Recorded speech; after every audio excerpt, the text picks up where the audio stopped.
শুভ দুপুর বন্ধুরা।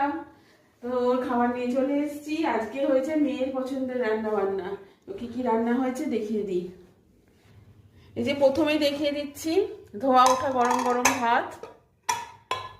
আচ্ছা, আর এখানে আছে সর্ষের শুকনো লঙ্কা ফোড়ন দিয়ে টমেটো দিয়ে মুসুর ডাল। আচ্ছা, আর এখানে আছে যে ডিম সিদ্ধ। আর এই ডিমটার অবস্থা দেখুন, কুসুমকে খুঁজে পাওয়া যাচ্ছে না। কুসুম খুঁজে পাওয়া যাচ্ছে না এই ডিমেরটার থেকে। আর এখানে হয়েছে আলু সেদ্ধ।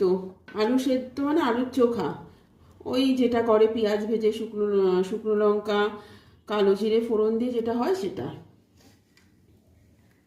আচ্ছা, আর এখানে হচ্ছে ডিমের অমলেট। এখানে কিন্তু 3টে ডিমের অমলেটই আছে একসাথে, যে একসাথে করেছি তো, আর আলাদা আলাদা করিনি, একসাথে করে নিয়েছি 3জনের জন্য 3টে ডিমের অমলেট। বন্ধুরা, ডিমের কুসুম খুঁজে পাওয়া গেছে। ডিমের কুসুমকে খুঁজে পাওয়া গেছে এই যে হাঁড়ির মধ্যে। ডিমটা এমন গোটা রয়েছে, কে বুঝবে যে কুসুমটা এরমভাবে বেরিয়ে গেছে।